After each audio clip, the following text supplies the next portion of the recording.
We're gonna have. Hey, you know Wops, what? shut up, Wops. We're already starting. We're about to start. We're about to start. Well, let's do it. One more. All of a sudden. I'm in love with a girl named Mary, and I wanna marijuana. That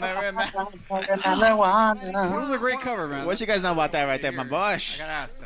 I had to ask. I'm surprised you knew that one. How about like an actual original one? No. Listen, trust me. They did a great rendition of We're that on? song. Buddy. I got to run to keep from hiding. Oh my God. And I'm down to keep on riding. And I got one more silver dollar. But I'm not gonna let them get me. Not gonna let them get the midnight rider.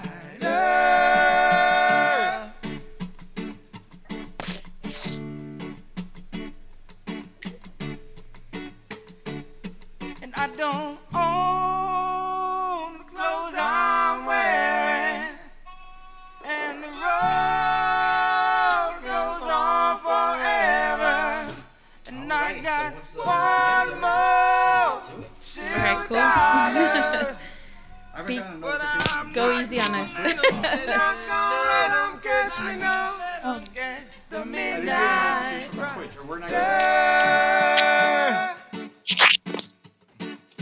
We're on Twitch. We're live right now. But I'm not gonna let them catch me. Not gonna let them catch the midnight rider.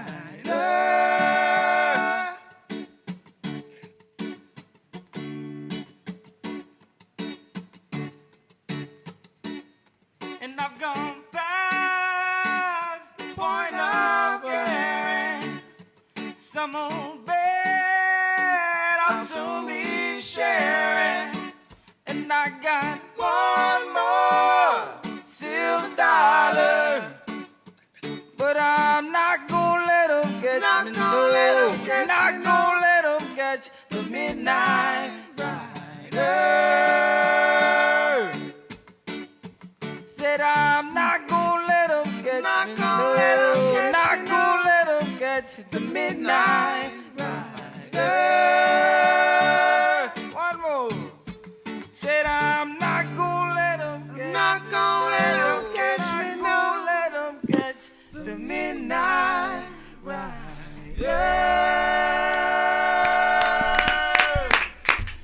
Who remembers that shit? You know, I do. Pigs out. PigzRadio.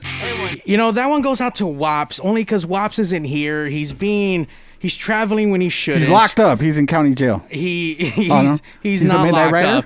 We actually got Wops all the way from Hawaii, and that was the late ones, not from Hawaii, but they sing all the Hawaii. Well, actually, are they partially were they born in Hawaii? No, I know they're from Hawaii and they moved to Gardena Beach, California, bro. Gardena Beach. Gardena does not have a beach, bro. There's no water that surrounds Gardena, okay? Not at all.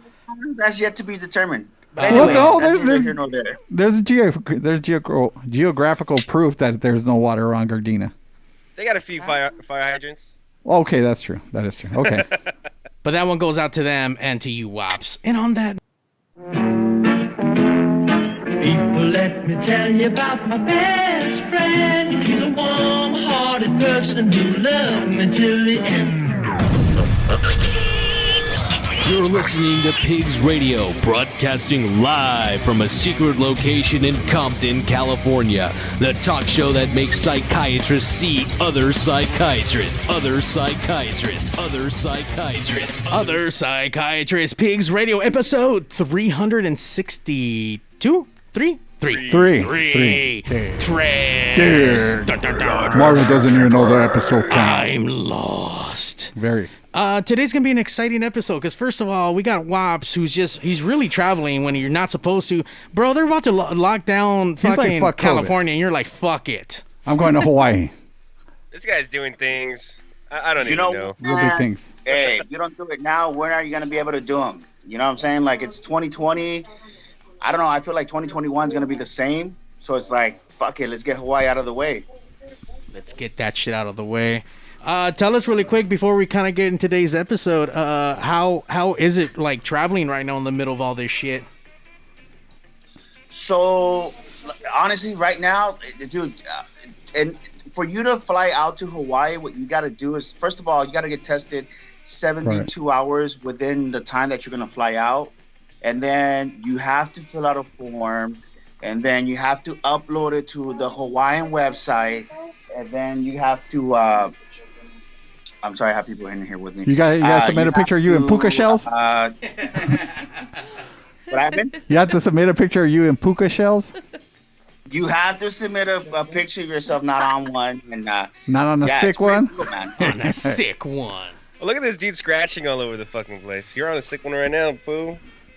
It's party time, fool. You partying out Not there. in Hawaii. Not in Hawaii, sir. Wait, this dude has a in a bandana. fucking chicken coop. Wops has a bandana on. He have a Hawaiian shirt, and you wait. What kind of necklace is that around your neck? Is that some shark teeth and shit? Yeah, I went fishing for some sharks, and this is their teeth. Fool, that's Obviously, spam. You got like spam right there. They don't floss. Look at how brown this is. Fucking Wops. So everything's even more crazier right now to travel, I'm assuming then? Yeah, but you know what? Honestly, I'm glad that they do this process, because then it makes you fly. I mean, I feel safer on the flight.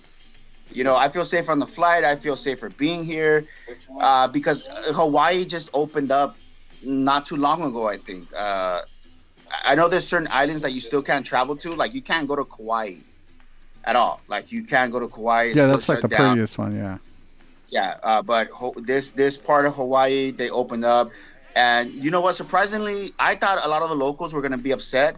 But a lot of the locals that I've actually ran into have been extremely happy. They're saying that, since they've shut down, a lot of the local businesses have gone out of business because, they make their money off tourism. Yeah. Yeah, so, they're happy that they're opening up again and making shit happen. So, oh yeah, man. Good job on spending all your money, and hopefully you're keeping the cocaine industry alive out there in Hawaii, sir. Yeah, fool. Buy some weed out there. I heard it's pretty good, man. They got something called Maui Wowie that's actually pretty good. By the way, food is fucking amazing. What have you eaten? What have you not eaten out there? Shout out to Giovanni's Shrimp. Fucking. What'd I tell you, fool? What did I tell you? Yes. And that's one of the most recommended shrimp spots here in this island. Right. And it took me, because I'm staying in Honolulu, Waikiki. I'm sorry. I'm staying in Waikiki, and to get to Giovanni's, I think it's next to like the North. It's like the farm area of Hawaii. Yeah, it's like a 40 to closer to 45 minutes to drive up that way. Let me tell you, the scenic drive out there. Yeah, dude. Oh my God. It's called the Pele Highway. Yeah. Gorgeous. For sure. I mean, you go from cliffs, mountains, farm area, fucking palm trees, pine trees. I mean, it's just, you see everything. Yeah, I wish I could have taken Zach and Haley with me, but unfortunately I couldn't. Why only just Zach and Haley? What the fuck? I'd be there for sure. You see what I'm saying? I know, you could have gotten Haley out of the wasteland that she's in right now. It's like, what's going on with the background there, Haley? Haley, every week you're somewhere else. Where are you at today? I'm in Paris. Damn, fancy ass. Paris? Looks like Sao Paulo, Brazil and shit. Mm-hmm. And she's in the favelas. She's in the favelas in Brazil. I'm not really sure where I'm at. I just saw this one and I liked it. I think it's Paris. Who knows? Hell yeah. It's out there. More like Paris Hilton, but yeah. Haley, welcome back to Pigs. And of course, we have Zach Rabbit Lopez. You can catch him streaming, catch Haley singing, you catch Wapple blowing. And oh, yeah. And right across the way from me is the grandfather pig himself. We have the granddaddy of them all. We have Evil Noriega. That's right. Follow him for all his ghetto ham recipes out there. All the good shit. Hey, listen, I know how to cook. All right. You do know how to cook. Do you? Were you cooking ribs today or yesterday? Yeah, yesterday. I was throwing down. All we know is you're over here taking pictures. It could be somebody else. else. You know what? I'm not gonna lie. I lied to my friends. I said that I cooked the brisket. I smoked it for fucking 12 hours and shit like that. Little did they know, Jose did all the work. That's right. Real exclusive. Why are you lying to your friends just to be cool and shit? Why are you lying? He was supposed to come over. Actually, girls, oh my God, you fucking smoked this for 12 hours? No way. You know what? I was hoping KP Wolf was looking at my Instagram and being like, this man knows how to get down on that grill. You know what? Wops does have a Pigs Radio exclusive about KP Wolf. You want to tell us what happened when you reached out to her? Oh, Okay, so Yes. everyone on Pigs Radio knows. Hold on. Hit the explosion. Yeah, put the explosion. Guapo's got a KP Wolf exclusive. Exclusive. So, I think it's been the only guest that I've had a crush on besides Zach. He's like, what the fuck? Everyone was on time for this girl. This girl didn't even have a band for us to set up, and everyone was an hour early. Okay, first of all. Yeah. She walked in the place, and it was like, oh man, it was crazy. Anyway, point is, you're in love. Out to her 'cause I want, huh? You were in love. Yes, I reached out to her. She posted something saying, "I haven't done this in a while. I have a question for y'all. Ask me anything." And so then I fucking Wops sounding low right now. Do you love me? No, I posted. I mean, I wrote to her. I'm like, would you come back on Pigs Radio? Hard eyes. I knew it. I was about to say that. This dude fucking threw like some hard eyes at her. You can see when they respond because they post a response, right? Right. She never responded to my question. Wow. Damn. Hold on. Maybe she just. Pigs Radio exclusive. Wapo got fucking blown out. Hey, put that, He got left on red. Put the Mario one on. Wait, which one? Oh, the one where he loses points. No, not that one. Never mind. I don't work off command. So you were left on red, basically. Yeah, pretty much. Damn. There you go. There we go. Haley came back. Yeah. Well, yeah. Why wouldn't Haley come back, and why do you transition from that story to this story like that? Because at least we got Haley. I remember. Hold on. I remember Haley looked at me and said, I want to come back. And the first thing I thought of, I'm like, that's what KP Wolf said. And then I turned around and I asked her, like, you being for real? Here you go. And she came back. It's because great storytelling, Wops. Thanks for that. Come back and do what they say. Ew. That's right. See, Haley came through. She's a trooper. Well, I'm glad that I'm glad that no matter what you guys think about the COVID and Wops it being where you're at and everyone else, we're gonna have an awesome Pigs. Wops, since you know the guests personally, do you want to introduce them? Sure. We have. Wait. First of all, why do you start off like that? That's not so certain. Tell me that you are certain that you're gonna introduce our next guest tonight. I am fucking pumped. Let me just tell you about our next two guests. I stop. Around the fucking world. Guaps. Fucking books. They've had interactions with fucking Bill Gates, Steven Spielberg, what's that guy from SpaceX? Whatever the fuck his name is. Elon Musk. Elon Musk. I mean, they've done it all. Take it over, Mario. Fuck, dude, keep going. Shit, you're pumped. You're pumping me up right now. Keep going. Oh, that's why he needed to stop and drink his beer. Yeah. Okay. Taking a sip, fool. He's taking a sip. Yeah. Let him handle. Pigs Radio, episode 363. Welcome, ladies. Thank you so much for taking time out of your Sunday to come talking to us. When Wops told me that he had some, a guest, family members at that want to come and talk to Pigs, like, okay, great. Then he tells me, like, hey, like... I was like, are you serious? You want to come talk to us? Well, like, what the fuck? Well, see, that was my... shit. Jose, let me just get this out of the way. Yes. I didn't purposely miss this episode. Just so everyone knows out there, this episode was rescheduled. And it just so happened to be rescheduled when I was in Hawaii. Why you avoiding the family members, bro? I know. Your family shows up and you leave town. During COVID. All of a sudden, we need to go to a fucking a wedding. Also, we gotta be in Hawaii for no reason. I get it. It's all right, dude. Yeah. You're all good, Wops. But yeah, he told us, like, hey, like, my aunt, she wants to come down. I'm like, great. Like, does she know what this show's about? You know, when he said aunt, I'm like, is she gonna make tamales on here? What the fuck are we doing here? What the fuck? And then he told me, like, oh, my aunt's an author. Like, wait, what? Like, she wrote a fucking book. Like, yeah, like, and I'm like, holy shit. And then her daughter, your, I guess, niece or cousin or I don't know, whatever it is to Wops. It gets complicated and mathematical. Gotcha. Too, yeah. Definitely Hispanics. I can tell you that much. Right. Okay. And then and then she was gonna come down and what she was gonna do, like, holy fuck. We have a mother-daughter duel coming down. Not the one I was really expecting for fucking pigs, but this is even better. Like we're about to learn some shit This ain't today. no YouPorn shit. Eh? This is some legit like fucking artistic stuff right here. Very artistic. So let's start with you. Can we get your name, what exactly you do, and in the tradition of pigs? Oh yeah. Let's get your best dinosaur impression. Oh my goodness. My name is Lupe Montiel. Hi, Lupe. Hi. Hello. I am an author. I am also a former music industry employee, executive. Wow. There you go. I've also worked in just a variety of other industries like the airlines and buying offices in retail. So it's been a little bit of everything.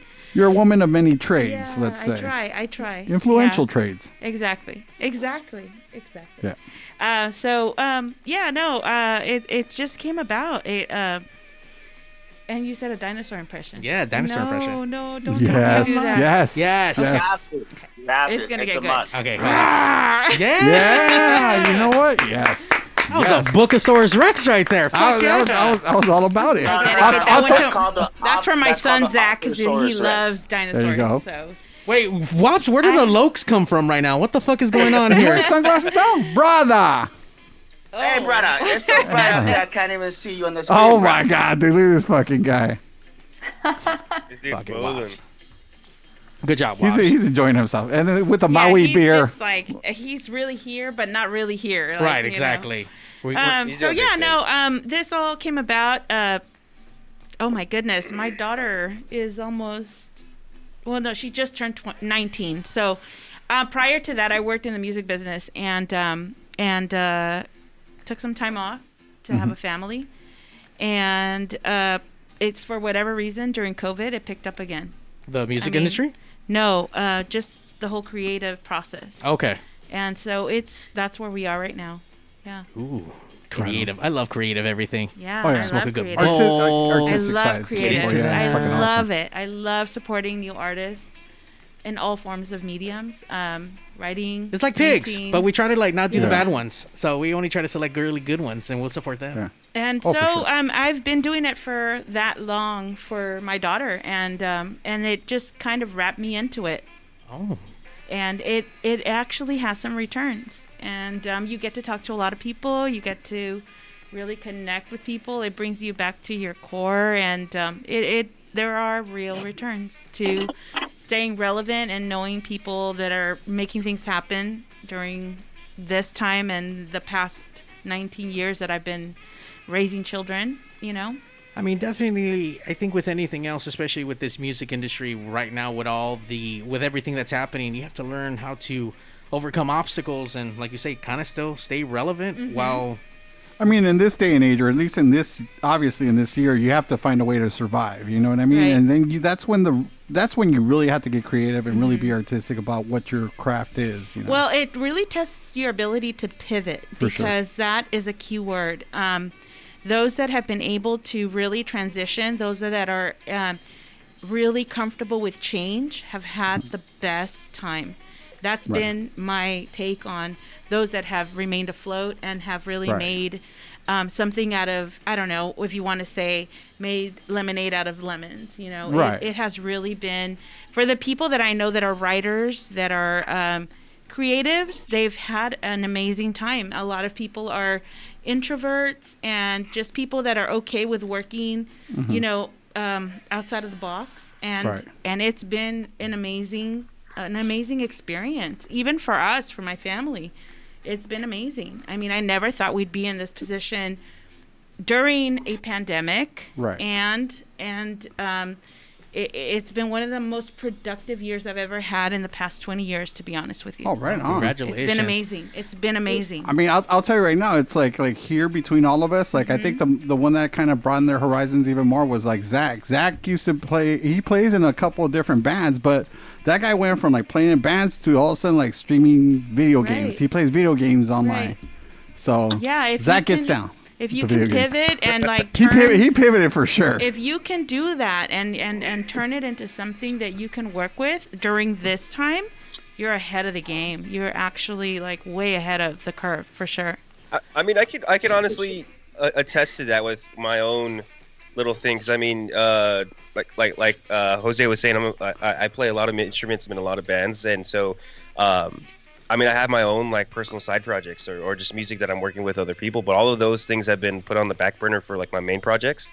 So with not being able to play these shows, I've been able to finish writing. I've been able to record, do all these things that I haven't been able to because of just how hard I was hitting it with everything else. So being able to step back and have the time to now finish these old projects has been great. And then like Jose was saying, streaming, playing video games, doing music on stream, and just doing another or going into another outlet, you know. And I've seen a lot of other artists do the same thing, just demoing guitars or just, you know, doing covers or whatever they do. So it's great to see that a lot of artists, just people in general, have just, like I said, been more creative with the time that they are given now. You know, they've been able to take something that was kind of a negative. Well, but wasn't that like, let me take that a step further. Wasn't that amazing? Like in the 60s, it was a thing. It was like people wanted to have that extra time, and they really appreciated the time to like stop and smell the flowers and do things. And for whatever reason, we lost that between the 70s, the 80s, the 90s. It became a rat race, especially in the Reagan everything era. was like starting to go faster. Yeah, you had to go faster to stay afloat. Exactly, especially in the Wall Street era. Yeah, I mean, the Reagan years. You know what I mean? It's like everybody was pressed. All of a sudden, money became really important. You know what I mean? It was the moniker of whether or not you were successful or not. Not having like raising a family, not having a home. It was more like, you know, how much money you have is what it was says 100% materialistic. Yes. Yeah. Hold on. What's up, Guaps? We see you. What's up? I just found out that we are running late to the flight. So I am. All right, cool. He's about to disappear. Okay, Wops, go on your drug run. We'll be safe. My apologies. I love you guys. Love you too. Thanks for having us on. Yeah, somebody get a hold of KP Wolf for me. And you do look, Mario. You do realize he's Skyping us. He's on the phone and he has to go, but the phone is mobile. Right, I understand so he couldn't just look. I mean, if you guys don't mind me moving, I'll move. No, we're just kidding, dude. Just take care of what you gotta take care of, bro. Going on in the background, brother. Just take care of what you gotta take care of, Wops. All right, Wops. Yeah, we don't want to see you like fucking like trying to give somebody $20 for like a sack of weed, dude. It's all right, dude. It's all right. We'll see you next week, Wops, when you're back in studio. Being serious. Hey, hit me up if you need any more recommendations of where to go or what to do. He's gone. Yeah, he was done. like, goodbye. But he's cool. He's a cool guy. I'm done. So yeah, No. So we're gonna move on and so who's the young lady that's sitting next to you? Obviously, it's your daughter, but. So this is Madeline Tello. Hi, Madeline. Hi. Oh, I'm sorry. My name is Madeline. I'm a filmmaker. So far, I've done a few documentaries, but I'm also currently a student on the side, so I'm balancing both right now.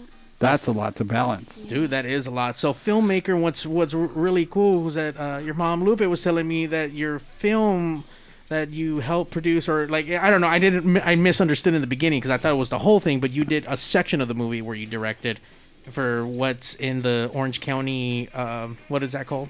Film Fiesta. The OC Film Fiesta. OC Film Fiesta. Dude, that's fucking legit. That's so cool. And they're such the nicest people. Let me give a shout out to Victor Payan and Pocha. You guys have to bring them on. These people are geniuses.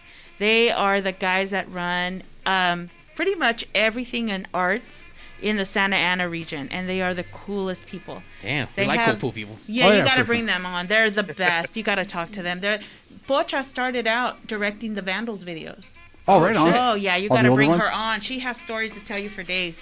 She's an amazing person. Awesome person. Hell yeah. We'll for sure. We'll get the contact info. I will definitely forward that to you. So, Madeline, let's get your best dinosaur impression.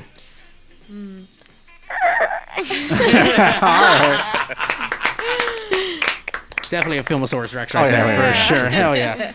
Well, welcome, ladies, to the show. Obviously, we normally have bands and stuff like that, but today I think it's the first time that we've had guests that have the abilities that you guys are doing. So that's really exciting to me. We're also family members. Thank you. Thank you for having us. I appreciate the time to come and talk about our art and what we do. And it's important because you're supporting women in film. You're supporting young women in film. You're supporting Latinas in all forms of art.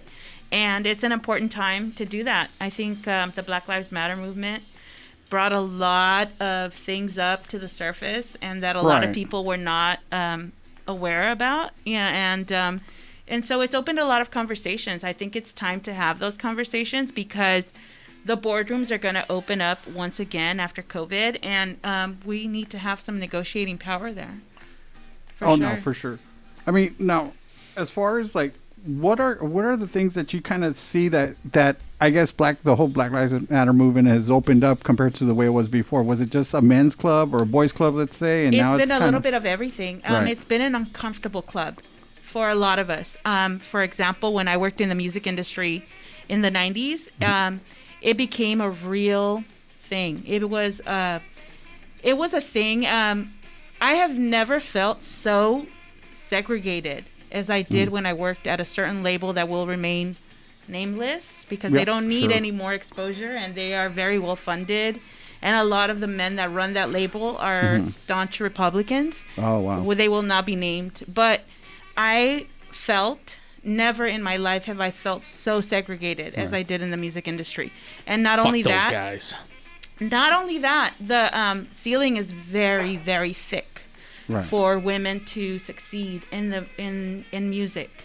And that's a thing. And I've actually committed to making a documentary that's going to be released in March. Prior to International Women's Day. It will be released, and it's going to be touching the era that I worked in the 90s, the aughts, and then a little bit of everything else to the current time. And I'm very excited about it because I'm talking to Latinas, Blacks, Asians. I'm being fair. I want to have the whole thing. And I'm going to have some really amazing people right now, for sure. The vice president of Billboard Latinos on it. So it's going to be a very informative documentary.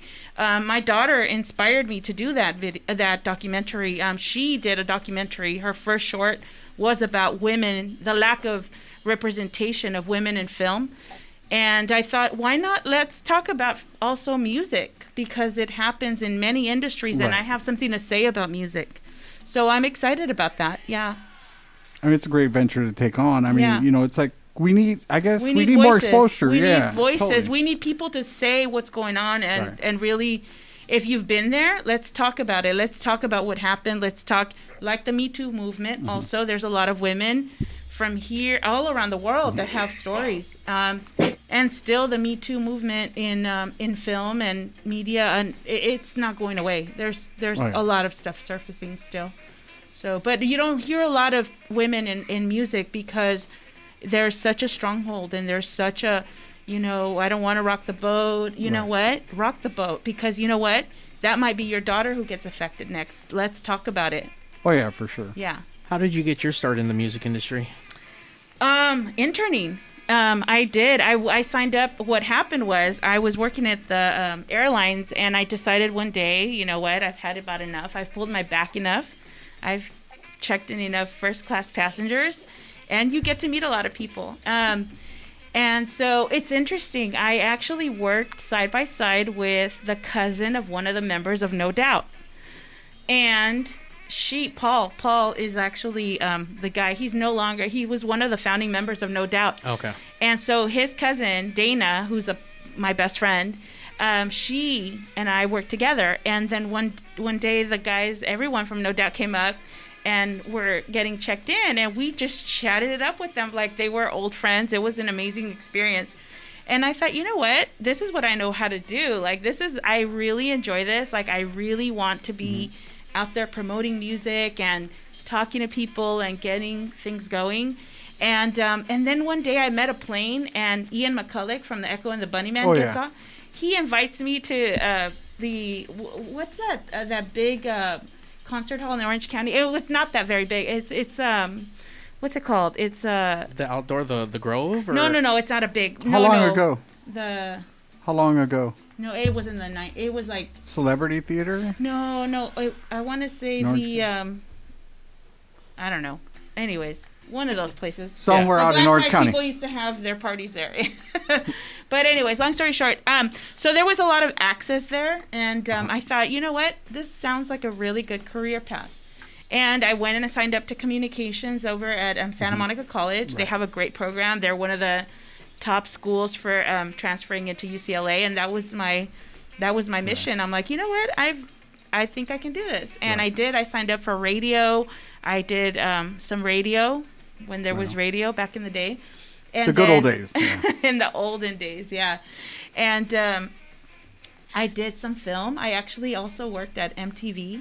I did some work with MTV. I worked with Leonardo DiCaprio and a bunch of really Academy Award-winning people. It was an amazing time to have access to that type of experience. That's amazing. And so all of that motivated me to continue with it. But I saw that rock en español in Los Angeles really needed help, and I really wanted to be there. Haley, that's Spanish rock.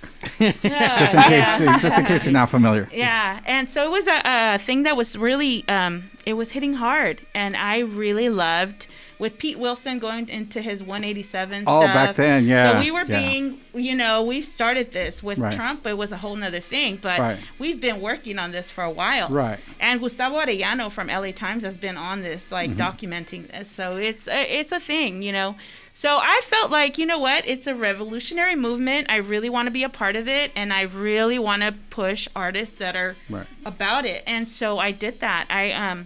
I started actually at Polygram Latino. Some of the first bands that I brought were Control Machete from Monterrey, Mexico. Back in the day when even John Pantel at the House of Blues wasn't working with Latinos yet, I actually booked them at the Roxy, and they did their first promotional tour there.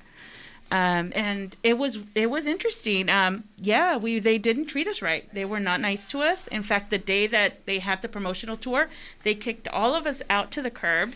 Really? And they're like, "Where's the band?" We're like, "We're right here." You just kicked us out. Yeah. You guys just like, what the, what's going on?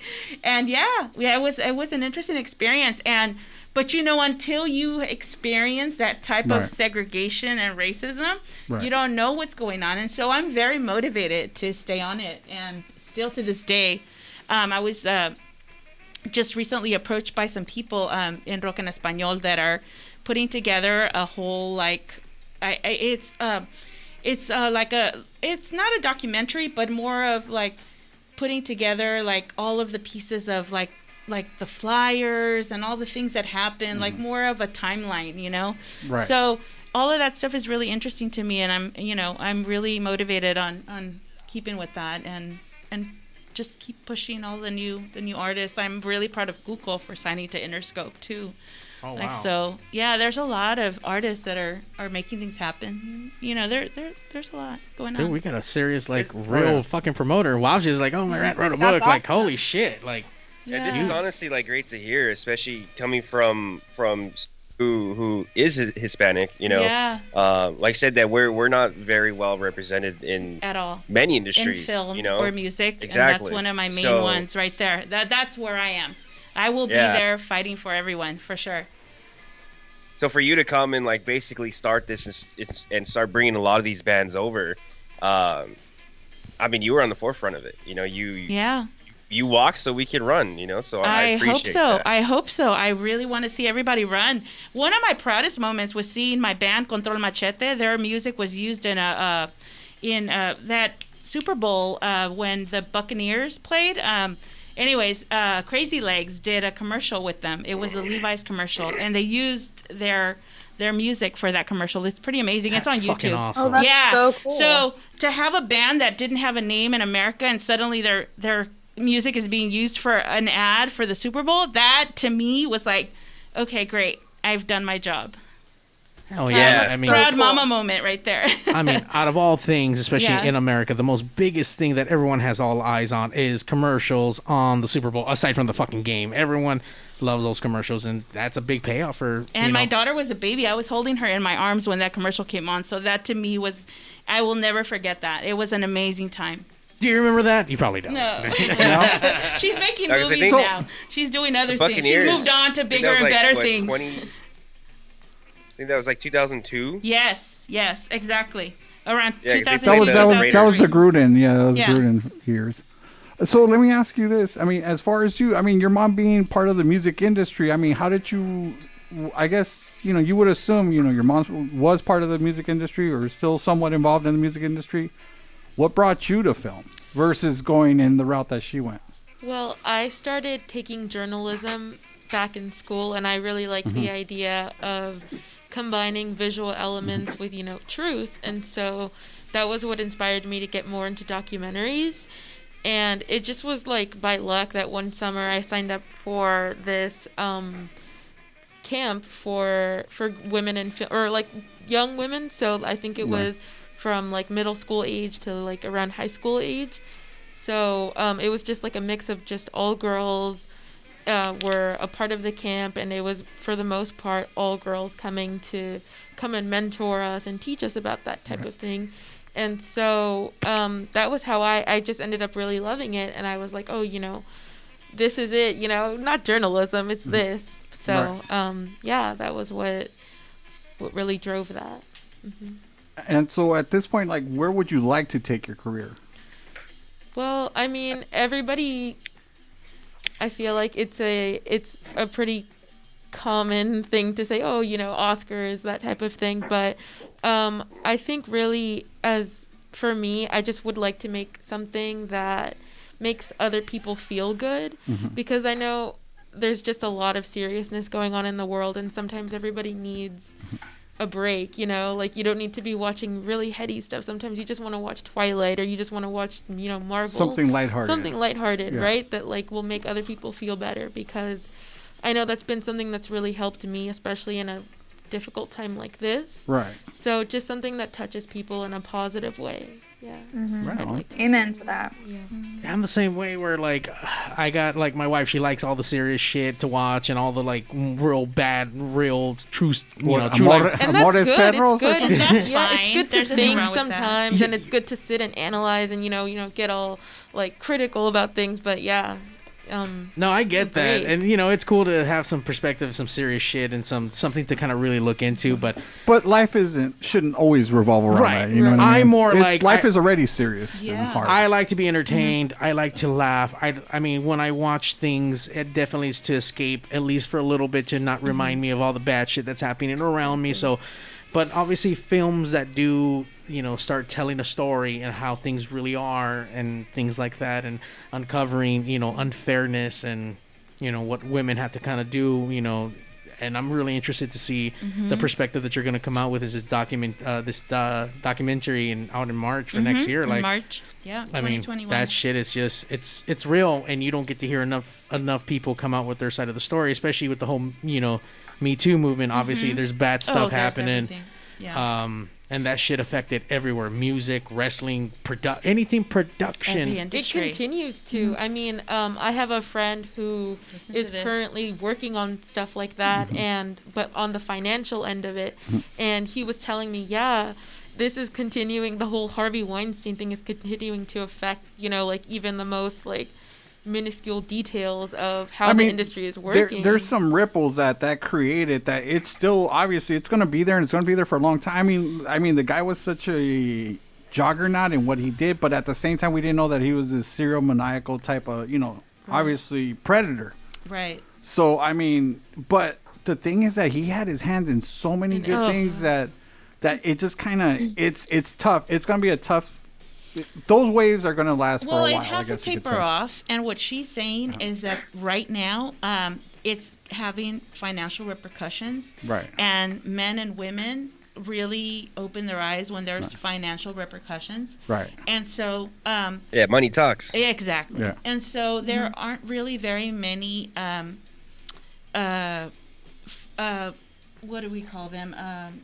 Insurance companies that want to insure projects, Right. that somehow feel that there's still a Harvey Weinstein tentacle there.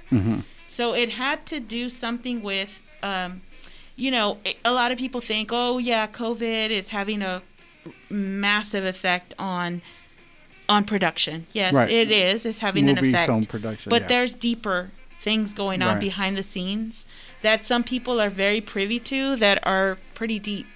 And so there's a lot going on back behind the scenes that people know about. And so we'll see what happens. We'll see where this is going to go. But I think, hopefully, that there will be safety measures put in place, including safety measures that I know for a fact that Rosanna Arquette is at the forefront of an organization right now that is working towards the safety of women and children in productions. Yeah. So there will be a whole revamping of the way business has been done. Exactly. And I mean, it just kind of opens the door, too, for more indie films to be made, you know, where you don't have to be restricted by, you know, oh, the studio won't let me do this or won't let me do that. So, you know, it works in some ways and, you know. There's some positive coming from the negativity, and that's growth, and that's positivity. I mean, you have to deal with all the dark stuff first before you get to the light. So I think it's a good thing. I mean, I think I'm very hopeful that it will be a time where hopefully my son, who right now is 6 years old, and when he was 3 years old, he knew he wanted to be a YouTuber. Because he was watching Ryan's toy reviews. He knew that he wanted to review toys. And my son's actually a toy tester at Mattel. Oh, right on. Yeah. Wait, what? Yeah. How do you get that job and where do I sign up for that? She did it for years. Oh, my goodness. So Maddie cool. did it for years. Tell them what you did at Mattel. They just kind of, it's like a control room, you know, like how they were testing LSD in the 60s. It's kind of like that, but for little kids and toys. Right. Wait, they give you guys drugs in your toys? Yeah, oh my God. Almost. Sometimes they'll let us go in the little toy closet and you pick something out, or they give you like a gift card or something in exchange for your ideas or whatever it is. What you liked or what you didn't like of it? Your opinion of a toy. Exactly. Yeah. Wow. There was a very successful series that she actually took part on. It was called the Monster High Dolls. Oh yeah, no, my daughter is like 17 years old. Oh really? Maddie developed them. Oh, listen, yeah, thank she was you. part of my that. daughter loved She them. was part of that She was team. all about Yeah, that. absolutely. Yeah. Holy shit. Is there anything you guys can't do? We What try the to do a fuck? little bit of everything. They dabble. We're in Los Angeles. This is what it is. What it is. Can I be adopted to you guys? First of all, Wapo's busy getting infested with fleas, and they're over here like, you know, creating toy lines. You know what I mean? How can I be adopted to your family? Because we got, first of all, Waps He's a Garcia. I'm a Montiel, and she's a Tello. We're a little bit different. We love each other, but we're separate but equal. No, we're good. We're good. No, he's a great person. We love him. Wapo's really talented too. I mean, this dude's fighting. He can play a lot of instruments and shit. He just can't get his life together because he has fucking fleas and cocaines. Stop. No, he's a cool guy. He's a cool we guy. love Waps. We love We him. love Waps. We love him. All that quirkiness is what makes him him, you know? So tell us about your film, and we're going to play a little bit of it in a minute, but tell us what story are you telling me in this, and what is it about? So the film is called The Sound of Justice, and basically it was three of us, so two other filmmakers and I, put together this film about social justice. We really wanted to highlight other aspects of, you know, a lot of the things like we were saying earlier that BLM opened up, you know, those conversations. Right. And so, but, you know, there wasn't a way for us to get together and, you know, do things the way, like documentary making the way it's traditionally done. So, so we made these remotely. So it's done in three separate sections. Right. So films like that are called triptychs.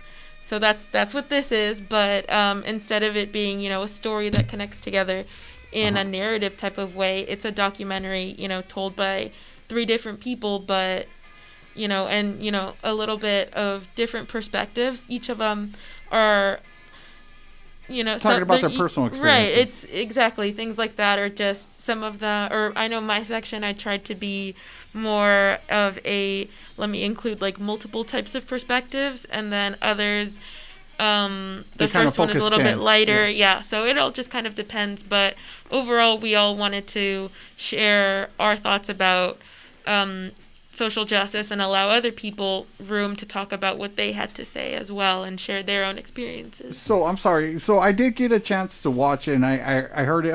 Unfortunately, I was driving, so I didn't pay attention. And I did catch the Roman numeral. So is that how you guys are separated in this by the Roman numeral? Which one was yours? Because this is obviously we're at 2. So right. This is you? Yes, this is me. Oh, okay, gotcha.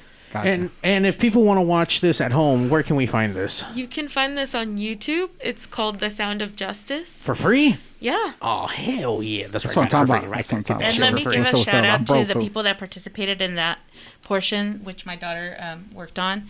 Lark Sontag. She's an amazing author. Right. She writes books. you'll also see them too at some point. Yeah, you will. She's an amazing author. She writes books. She's very committed to education and diversity. And of course, Miriam Gerba, who is a huge activist in all forms, in every way. This woman is a force of nature. You should bring her in. She's an amazing person. I'm already scared. We're bringing all of them in. Forces of nature here. She went up against Oprah Winfrey and her book club. And she lives in Long Beach. And she's still alive? And she is. They didn't come after her? And she's Latina, and she's a force of nature. You need to bring her in. And then Olivia Ferris, who is also her. She was just one of my friends, but I wanted to get, an opinion from someone who's not quite an adult yet, someone who, because the other two, they're so educated and so successful, and so somebody someone a little bit closer to home. Tied to you. Yeah. Hell yeah. Let's we're gonna take a quick break, but we're gonna watch maybe like 2 or 3 minutes of your film and kind of like dive into your work a little bit. I'm gonna have like 10,000 questions for you after this. Are you ready for the quiz? Pigs Radio quiz right after this. Now Mara's gonna roll a joint. That's what he said. All right, let's go. Allegedly. Do it. Allegedly. Just kidding. Yeah. Here we go.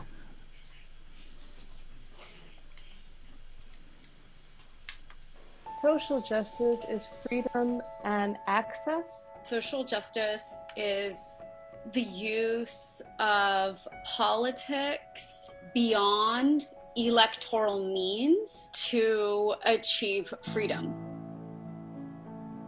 I think social justice in any forms is simply seeking progress, making sure that every group, every subgroup, minority in, I'll say America for example, because that's where we are, that they have reached equality. And right now in this country, that's simply not true. Social justice isn't me getting to be a capitalist too. So many people are hurting in this country because we have not reached progress for them. We have not reached equality. So social justice in any form is necessary. I grew up in Hollywood. I was raised in Inglewood, but I grew up in Hollywood. My friend who was from Cuba was newly arrived, and he called the police because he said he was sick of people dealing drugs at his grandmother's house, next door to his grandmother's house. And I remember we all told him, we said, you do not conjure LAPD, you just don't do it. He didn't believe it, he didn't believe it because, I think in a way, some ways he felt he felt he was white. He didn't understand who he was because his family had just came here recently. He didn't understand because he said, well, who's going to protect us? We need to call the police. Police are good people.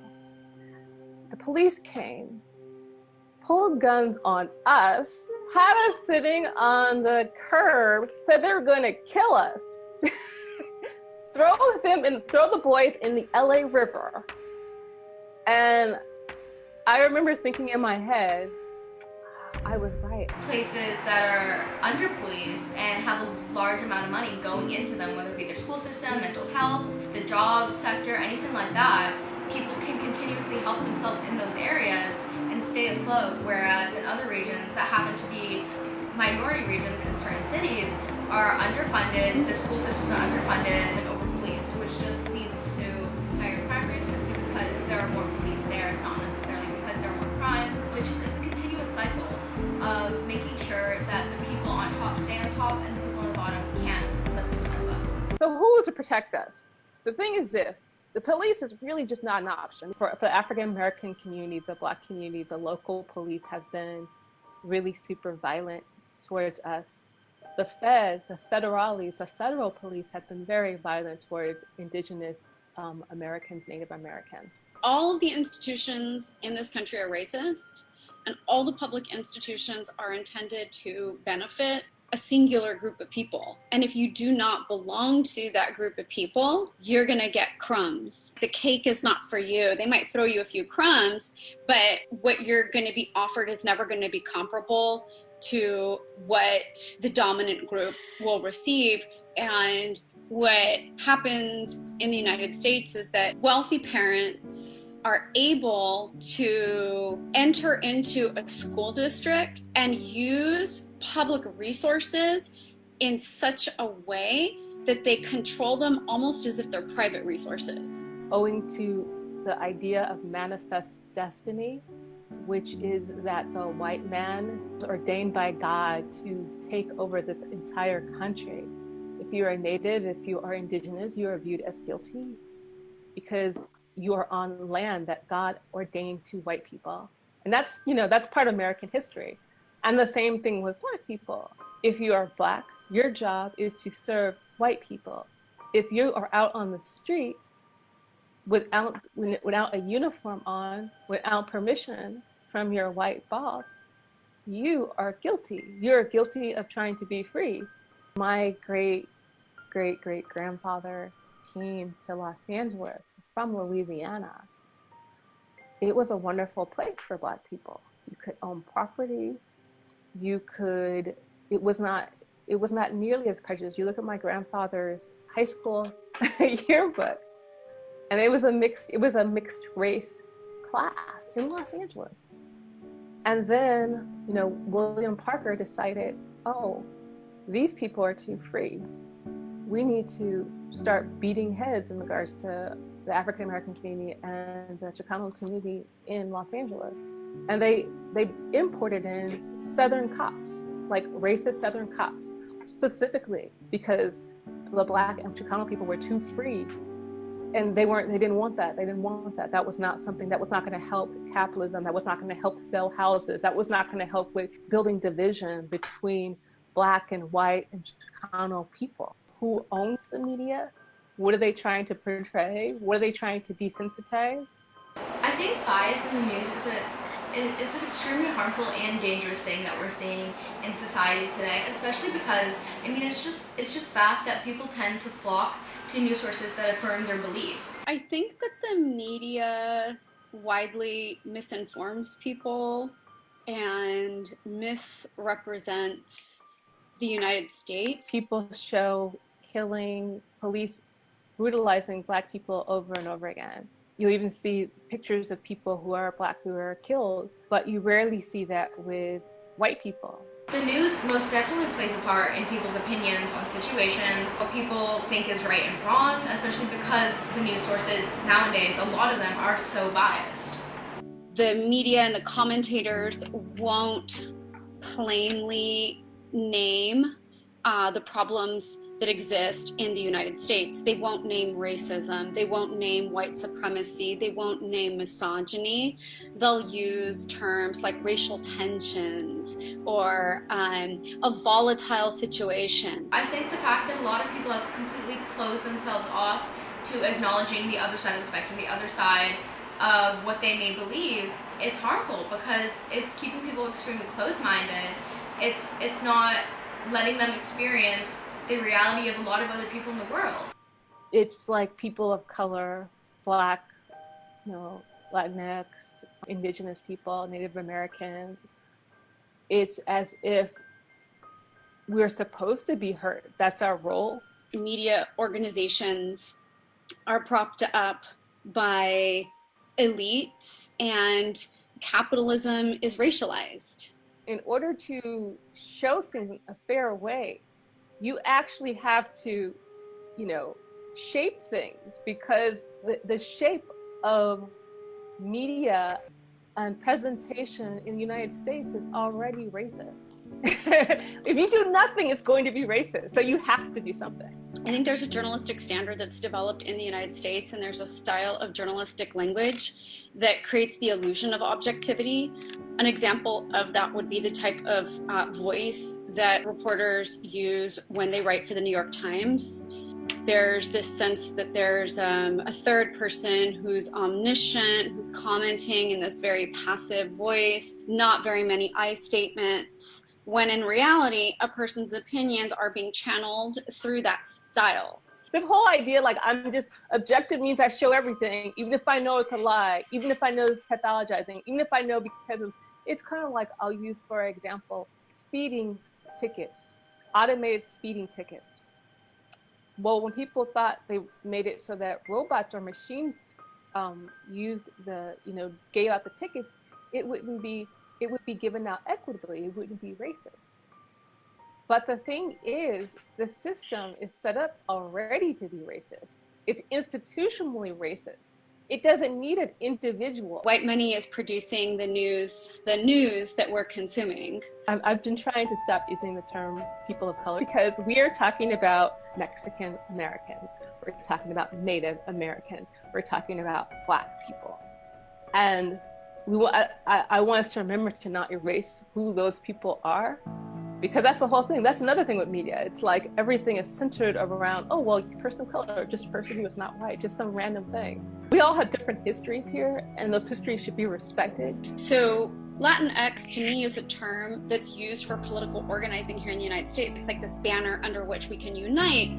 The difficulty, though, with diaspora is that in our case, we're a really heterogeneous group of people. Latin America includes all of the islands in the Caribbean. It includes Mexico. It includes Central America. And so you have really, really, really varied people. And then you also have the problem of white supremacy in Latin America. Because let's be real, like, white supremacy exists everywhere. White supremacy just functions slightly differently in Latin American countries.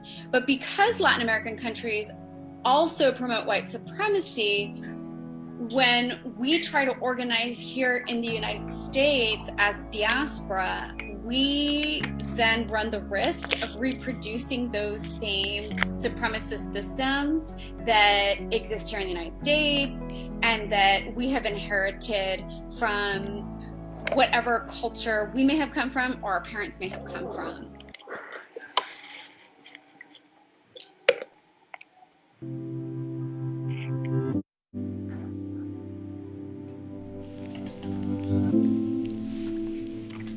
We're gonna end it right there because that's not your part. My full name is Dr. Angela Sadler Williamson.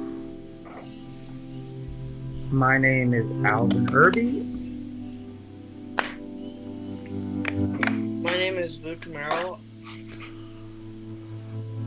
Is Haley still there? Yeah, of course. They're still there. They're awake. Quiet. You guys are like... Well, because they're paying attention. We got lost in this shit, man. It was really good. Jesus Christ. Fucking Jose. All right, hold on, guys. Fuck this fool. People, let me tell you about my best friend. He's a warm-hearted person who loved me till the end.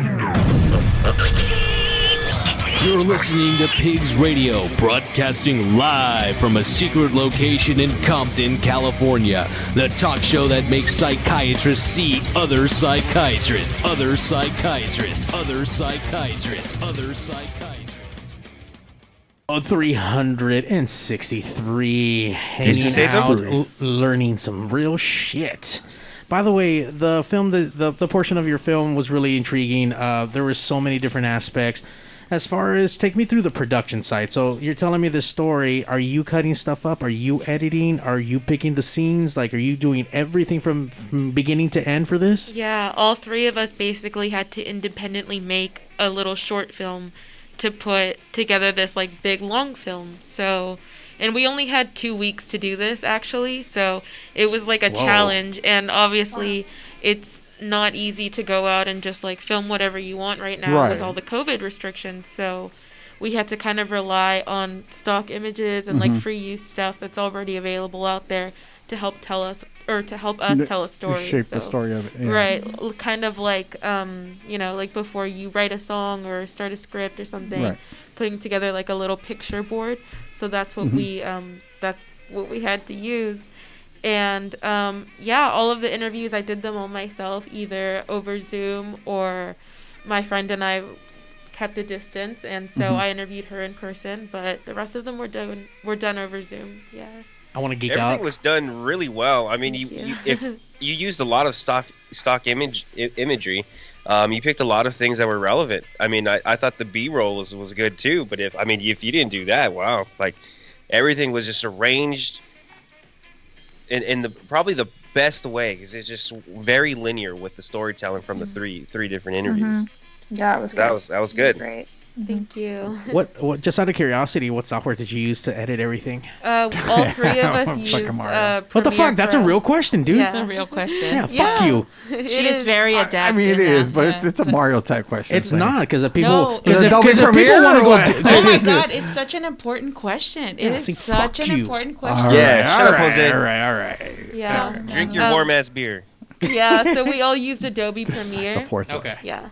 Because I know, look, for everyone out there who can't afford That's to right. pay Adobe their Premiere, their $200 a fucking month. Yeah, it was Adobe Premiere. True? Yes. If you can't afford to do that, there is amazing software out there aside from iMovie and shit. But there's like DaVinci Resolve 16 that's free that you can do amazing shit with, like incredible. Like that's what I've been using. And which one have you been using? DaVinci Resolve 16.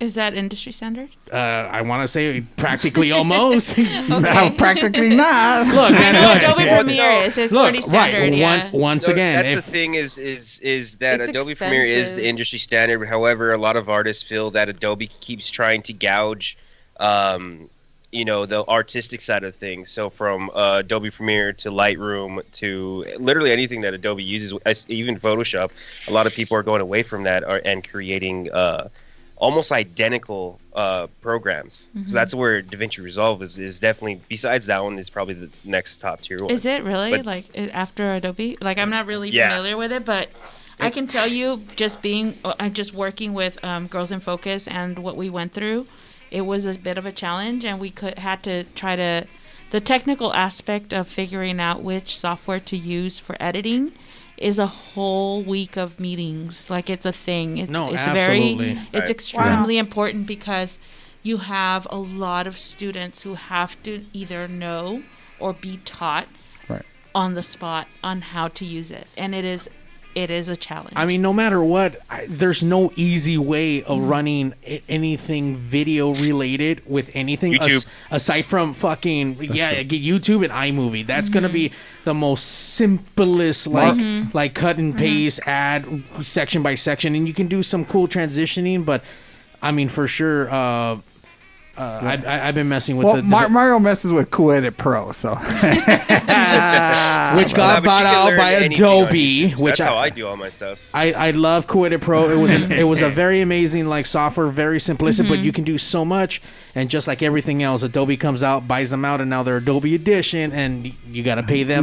Now it's all on iMovie. But yeah, DaVinci Resolve is something. Once again, if you're trying to get into this stuff, I mean, it's an amazing free software that you can use, and you can make some amazing things. What's up, Haley? How do you edit your videos?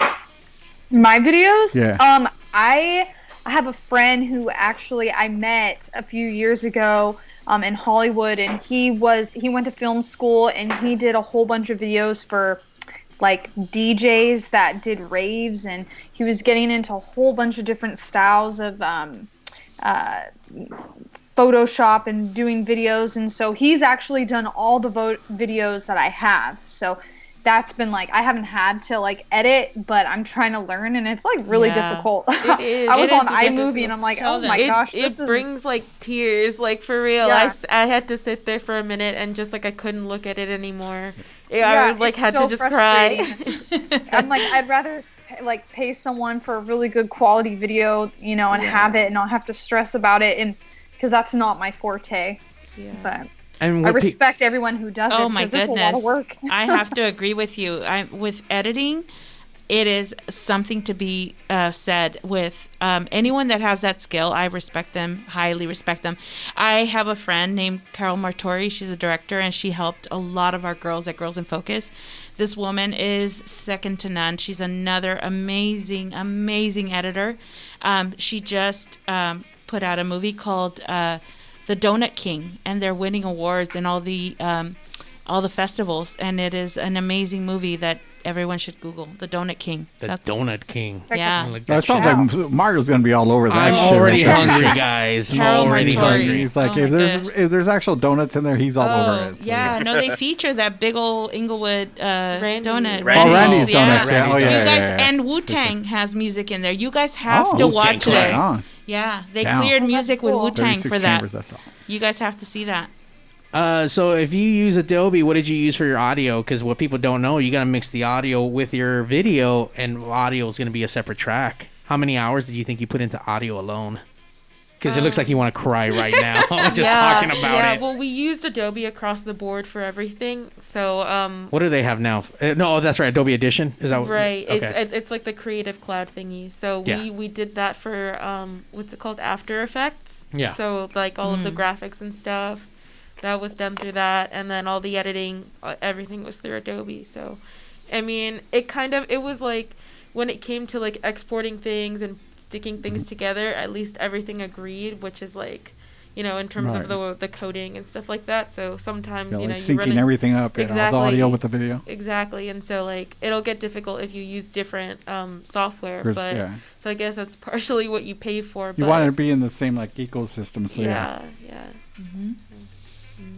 So, what's next for you now that this project is completed? It's in that film. Is that completely closed off now, or I mean, as far as that showcases? Yeah. So that one is completely done. It was more of like a little challenge that we did over the summer, just to prove you can still make things, even though it'll be a little bit difficult and you're gonna have to work by yourself a lot. It's still very possible. Well, right now I'm in school, and so I really want to prioritize that because I want to be able to walk into a studio and like pitch something, but also have a degree behind me and like be able to, confirm that I can do both things because, having your artistic career is very important, but also, having a backup plan or, getting the college experience is super important too. So I'm prioritizing that right now, but, I never stop writing, and I never stop, thinking of ideas, and I'm still involved with Girls in Focus, and so all of the projects that we have going on are most likely going to be made by people who are on the board, and so, we're going to be doing stuff soon, but that's what I'm doing right now. So I don't think that's something we really touched on. I'm sorry, Zach, did you have something or... Well, that was kind of what I was going to get into. I had like two questions because we definitely need to touch on Girls in Focus. Yeah, but before we get into that, piggybacking off of Mario's question, what is like your dream project? Because journalism. I don't know if that's exactly what you always want to be doing. I don't know if you have something in mind, like I have this vision, I have this like screenplay I want to write, or what have you. What would be your like ideal project? Like if you had like cash flow and time, what would it be? I would 100% want to make a show like Peaky Blinders, if you've seen it. So something that's like a period piece. Like a period piece. I think those are so cool, and seeing them in modern lighting and having everything be so high quality and all that type of thing is super cool. So I would want to make a piece like that. But I mean, not necessarily on that specific period or any of that, but like, so. But just something in a period that it's like, it kind of takes a little bit more than normal, like, modern day, I guess you could say. Right, yeah.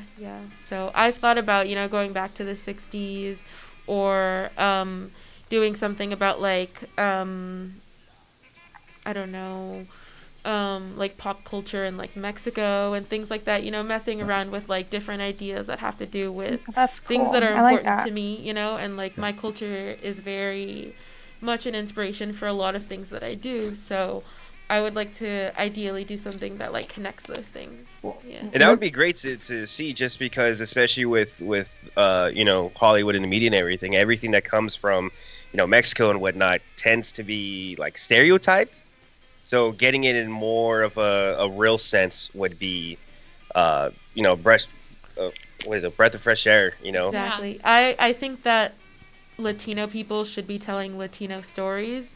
I don't think anybody else should be telling our stories, because exactly that, things tend to be stereotyped, and if there's something that you don't understand, like, you shouldn't, or have not experienced, you shouldn't speak on it. So Right. I think, yeah, it's important that we create those spaces for ourselves to, you know, share our own stories. Well, I'm going to put you on the spot in a sense right now, but you ever thought of, like, maybe kind of, I mean, you have a mom that's obviously accomplished a lot and been through her own personal trials and tribulations. I mean, do you ever consider your mom as a subject for any, let's say if you were to write a pseudo-based, well, not a pseudo, but I mean a story of your mom just with a pseudo character, you know, as your mom, I guess you could say.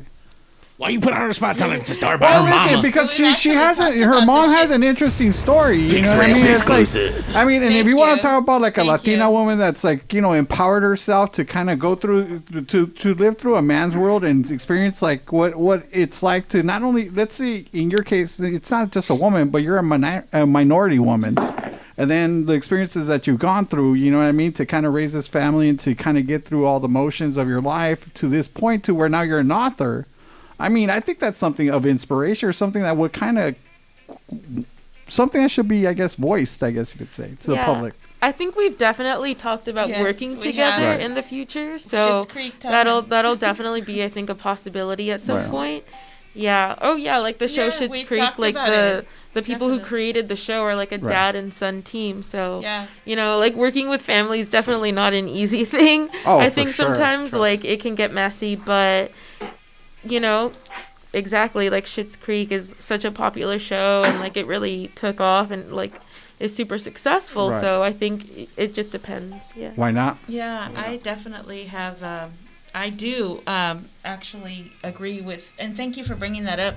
I agree with what you're saying, and I agree with that idea. She brought it up actually, and I am very open to it. I'm very open to developing anything that has to do with either a series or an actual body of work that has to do with it, because it's worth telling. It's worth telling what we go through to get it there, to get to that position. And I'm not at all an anomaly, and there's a lot of us that have gone through a lot of things. There's many of us that have many stories to tell, so it can definitely be something that we can develop for sure. And I will definitely make sure that you guys know when it happens, for sure. Yeah, hell yeah. Yeah. Thank you for being the supporters. Well, I'm definitely interested in the documentary. I can't even pronounce words right here, but I'm excited to see, you know, obviously the struggles. I mean, I've been in the lighter side of this industry with Jose across the way. We've been putting shows together, obviously not to the level of what you're doing, but obviously we still see things. You see things and how people are treated, you know. You know, the thing that really troubles me is, why does it take so long? Why does it take so long for Hollywood to acknowledge that these things are happening, and that there are stories that are worthy of being told? Look, the Selena series just premiered this weekend. I have friends that are writers on that show. Mm-hmm. And why now? It's 2020. This happened in the middle of the 90s. Why didn't it happen in 2002 or 2005? Why are we doing this now? Like, there's new stories. There's more stories. And we need to develop, and there's a lot of opportunity. I think opportunity is the key. Right. And I think that we need to push for that. And one of the major players that is really pushing is Netflix. Netflix is a great outlet for it. They're definitely taking on the mantle of you know, let's put every story that we can out there. No, they understood diversification before many of the other outlets did.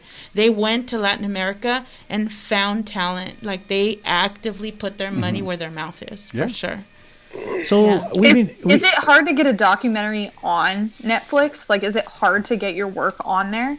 I don't know. I know one of the workshop leaders that we had through Girls in Focus was someone who had, I think, a film on Netflix for a certain amount of time. So I think if you make something that's more indie, it'll just be there for like a limited amount of time. But obviously, if it's from like a big studio, it'll be there longer, and that's not difficult. But it's just I don't know. I think you have to have some kind of exposure already prior to either reaching out to them or something. But yeah, so I think it just depends. I'm pretty sure. Yeah.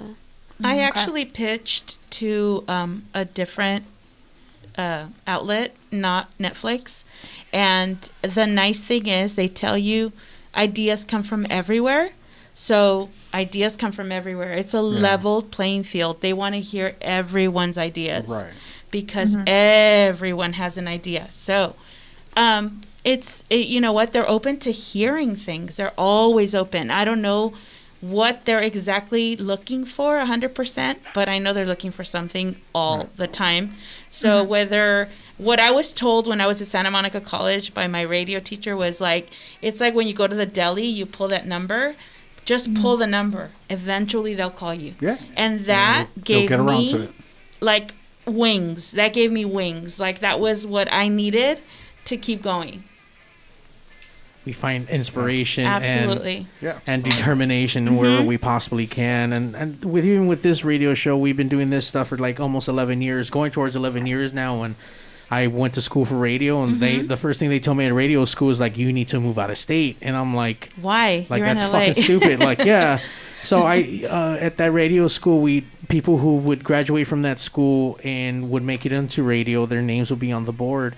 And then I remember seeing two gentlemen up there by the name of Super Steve and Psycho Mike Catherwood, who made it onto K-Rock straight from that school. Like, these assholes can do it who are Hispanic, you know.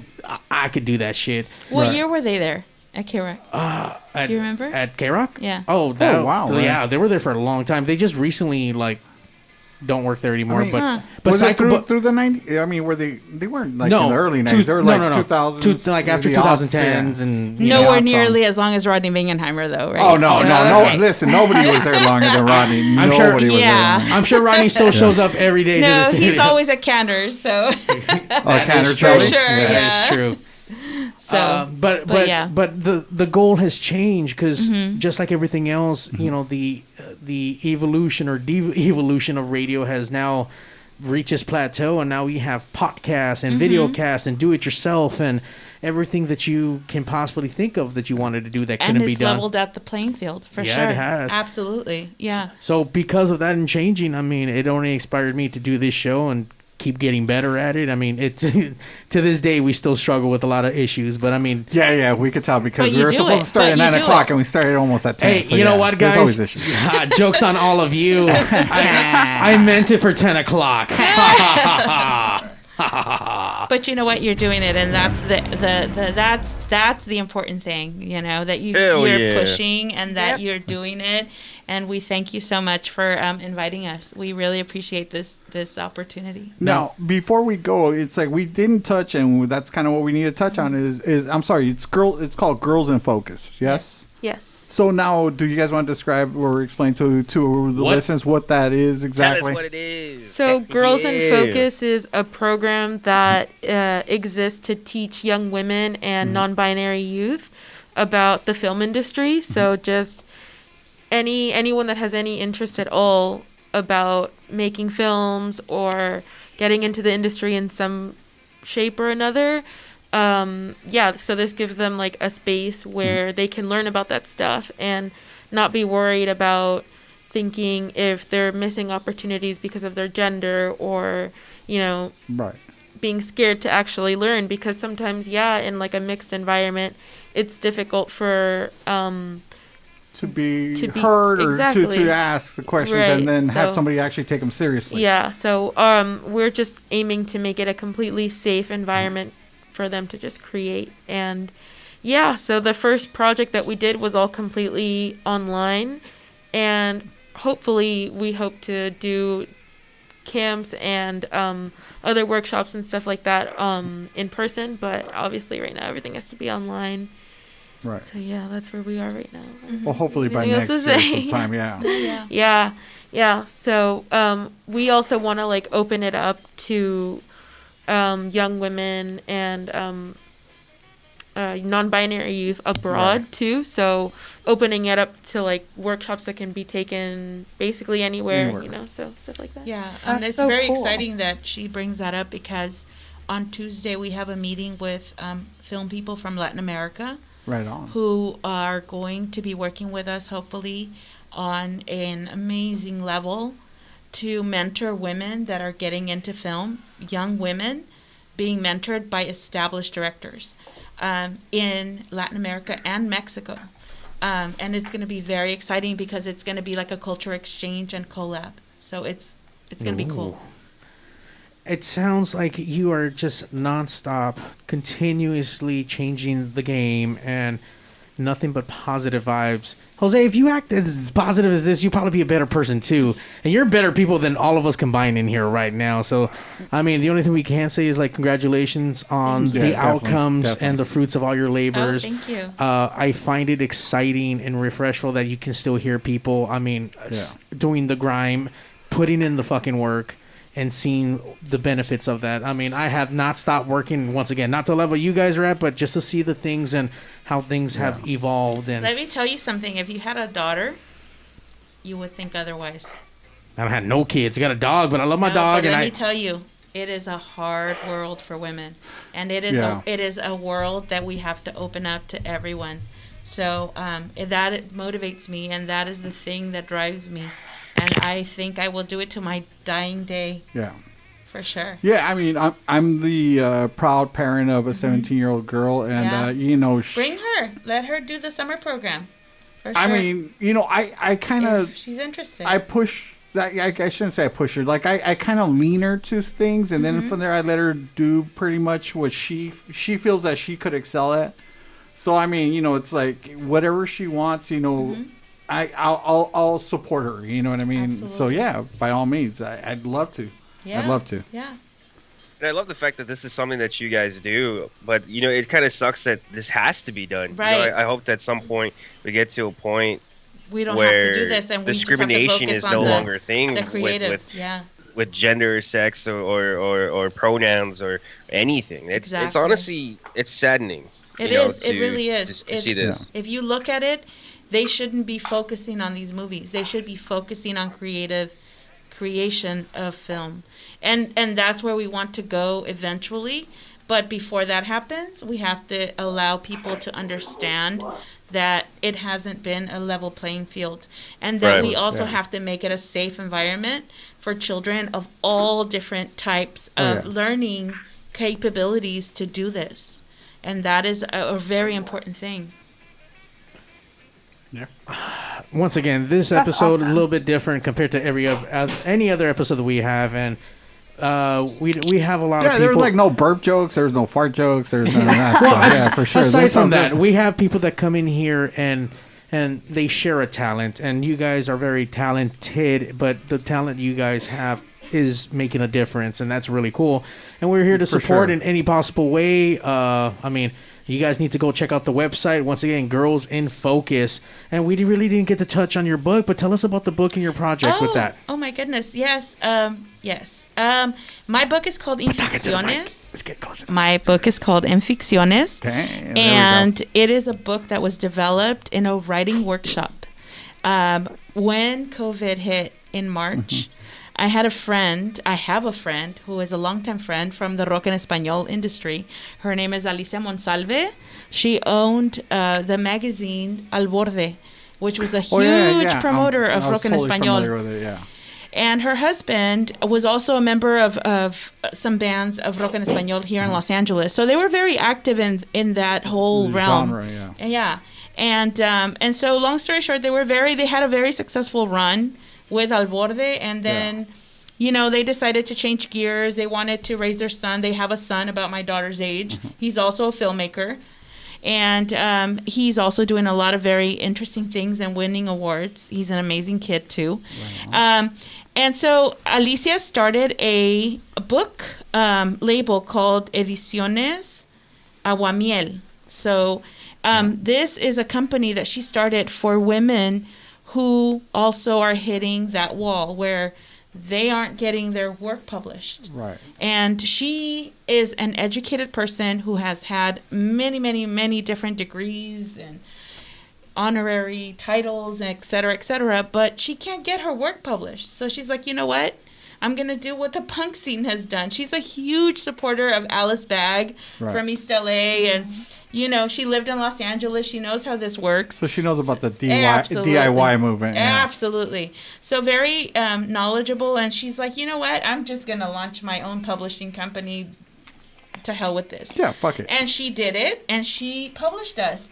And this all came about because she put out a little post that said, you know, guys, if you guys are a little scared about what's going on, let's meet up, let's write a little bit, let's do this. And it developed into 3 or 4 months worth of writing.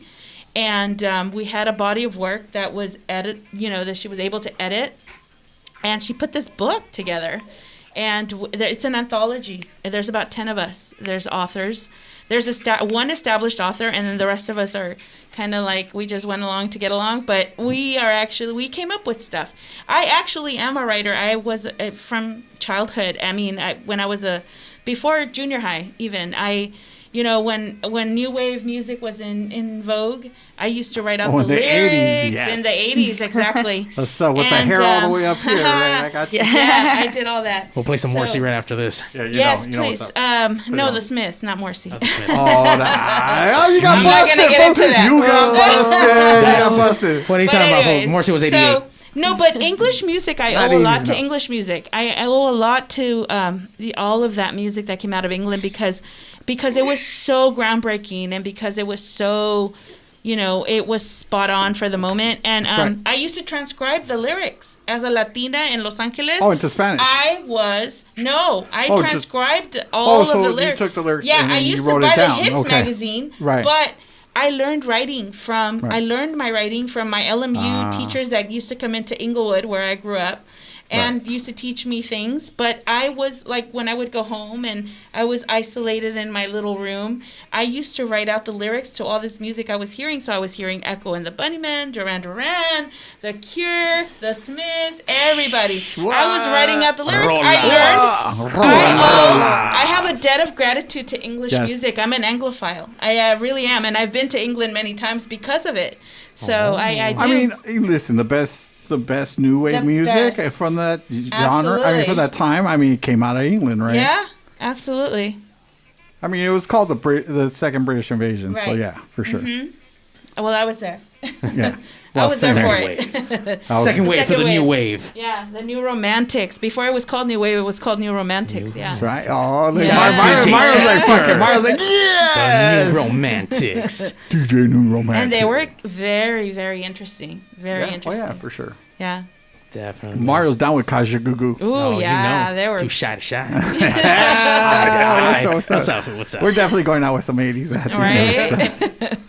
Where if people have been motivated tonight, and if they're not, then there's probably something wrong with them. But if they want to reach out, where can we find you guys? Where do we locate Girls in Motion, or how do we locate you guys? How do we talk to you? So you can follow us on Instagram at Girls in Focus. And so that's where we post most of our news. We also are on Facebook or our website that you pulled up earlier. Yeah.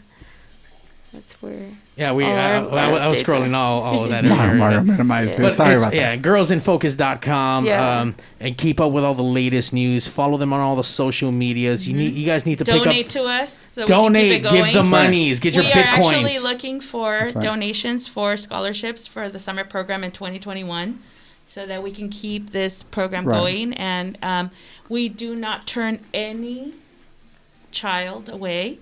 Whether they can pay or not pay, we always allow them to join our program of filmmaking.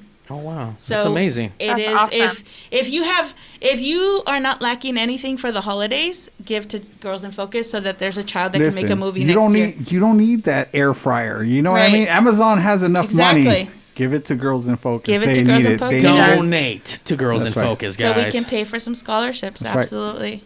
Well, how much are the programs? It all depends. It's all under $2,000 for sure. And how long are the programs for typically? Usually 3 weeks, 4 weeks. It's about 2 weeks usually. But 2 to 3 weeks. Yeah, 2 to 3 weeks. Yeah. So if someone signs up, and with that information, this new independent filmmaker with 2 weeks of that can go out and make their own movie. Not go out. We're like right now we're doing remote. Obviously. Yeah. Because it's all guided online it's all learning. assisted through online. But we do have 2 workshops that are coming up. We have a lighting workshop, which is going to be very exciting. That's what you need, Mario. A gentleman Yeah. who is oh my goodness, this guy is such a professional. And he worked with our girls in the summertime. Mm-hmm. Great guy. He's doing a lighting workshop in January. And we also have a friend of mine, a very dear friend of mine. Her name is Sofia Garza Barba. She's an award-winning director. She does stop motion animation and many other things. She directed the videos for Kinky and other Latino artists. And she is doing independent film and very beautiful work.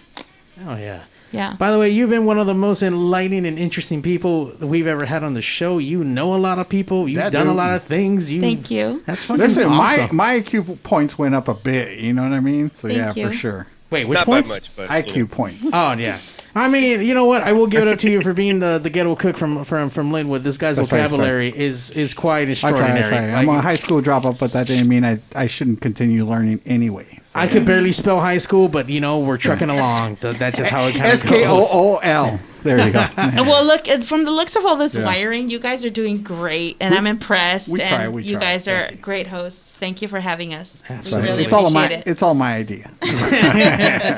Please go like, subscribe, donate. Don't buy that air fryer. Mm-hmm. It's no That's right, good. that's right. Totally. And if you Let's need make to, some movies Ooh, for let's- 2021. Let's do that. Yeah. Let's do that. What's that? Yes. 3 What about continents. Haley? We could do Haley's next video. What's Yeah, up? come over. Come hang out I'm with down Desert all the Focus. time. For sure. That's right. we should get a pigs documentary from the beginning Let's to do end. it. It's fun. Oh, we would love to have that. No. You know, we need a documentary about how to get a podcast going. Let's do it. Let's have her be the leader of it. Oh, there you go, Haley. Yeah. The you face do of it. pigs. Oh, okay. I'm down for Direct whatever. it. Do it. By the way, did you just see how her eyes just lit up? Hey. Hold on. That mascara got even brighter and shit. The eyeshadow got even brighter. Okay. No, today was our last day at the restaurant. They shut everything down again at my place. Oh, no, that's really? I have a whole month to do nothing. So, yeah. No. I'm down for whatever. There you go. I'll just be in the background drinking. No. Zach. But you're not supposed to drink, Zach. You're gonna die.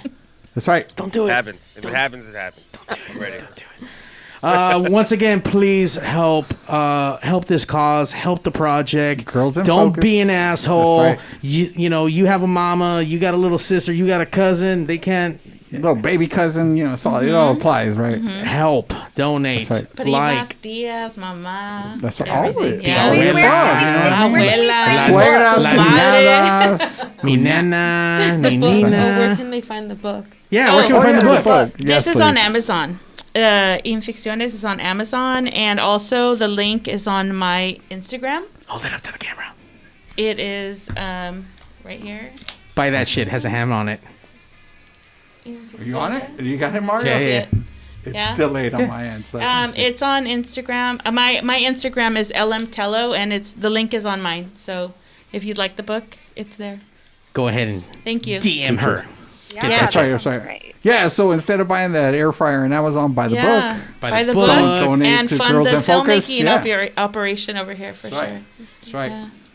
Thank you so much for No, coming Thank down. you. Thank you guys. Thank you guys. You guys were awesome. Being Thank you. inspiring. We're sorry that Gary wasn't or Guapo wasn't available for most of the interview, but it's okay. But he was He here in brought you guys spirit. to us. He was yeah. here. Yes, Yeah, I know. Thank We- you. we had him Thank you. online. Thanks, Gary. He's like passed out in a Hawaiian gutter right now. or something.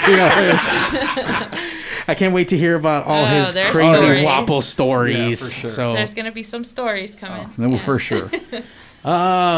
once again, please like, subscribe, go donate. Don't forget to like the pigs too. We have new episodes and we're booked all the way through next year. So we got some awesome bands coming through. Real awesome Should be a good bands. time. Should be a good time. Thank you once again, Thank you. you Thank guys you. for hanging Thank out, you, and ladies. you guys Thanks don't have for to go having us. anywhere. Thanks for being good hosts. Absolutely. We tried. We're gonna Thank take you. another shot right now, right after this. On that note, make sure you guys go download all of Haley's music on YouTube. Haley, where can we get it from? HaleyCapello.com or HaleyCapello.com or YouTube, HaleyCapello.com, and on Spotify, Haley Capello. That's right. Get Everything. that shit. And Zach, if we want to watch you lose all the time, where do we where do we find you at? Yeah, fool. Scare him.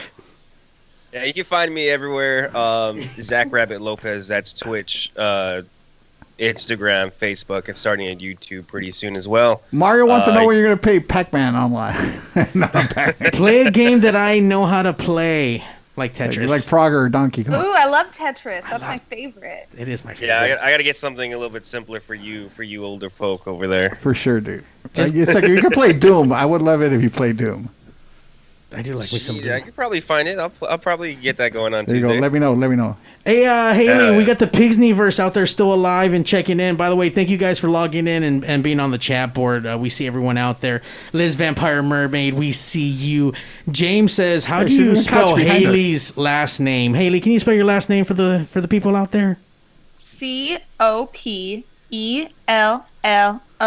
Oh, with some sass on that shit. It means hat. Copello. Oh, there we go. Right on.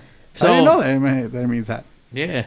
And Evil Noriega, are you taking any orders for like deep fried hams and shit, or like turkeys or anything? Not right now. The holidays are coming up, bro. I'm getting booked up, dude. I'm already booked up. Holidays are coming up. There's no more fine dining. Like it's only to go. Yeah. You might want to hit the iron when the iron's hot, for sure. Oh yeah, no, for sure. There's some money to be made out there. I'm slowly starting to get into the situation. I just don't want to I don't want to take on more than I can, or buy more than I could chew. Let's say. Alrighty, you guys have been great. Thank you everyone for tuning in and liking, subscribing, and make sure you guys come back next Sunday around 10 p.m. ish. Yes. Probably more like 10:30 for real. Yeah, but for real. we got what do we got on next week? I forget. A band. We have a band. Probably a band. I don't remember who it is. We have a band. Twisted. Next week we got the Withers. Yeah, that's what. Oh, that's right. Yeah, those guys. Withers. Yeah, that's gonna be good. That's like punk rock shit. It's gonna be. Okay. It's gonna be Oh punk. yeah. On that very note, punky. Pigs out. And now, ladies and gentlemen, Oh my god, I love it, honey. Thank you. Oh, you're right here, honey. You're so awesome. Thank you so much. Initiating shutdown sequence. 5, 4, 3, 2, 1. fuck you, you're cool, fuck you, I'm out. This show may cause birth defects and/or cancer. Void where prohibited in the Southern Red States. Official sponsor of the Special Olympics. Not really. 2% financing available for nothing. See your official Toyota dealer for recall as penalty for not buying American. This show may cause massive amounts of marijuana consumption. This show has been a joint venture of cockballs and ass. Free salad tossing available upon request. Visit robertreese.com. Sexual relations among cousins is not incest. Thank you. That will conclude this evening's entertainment.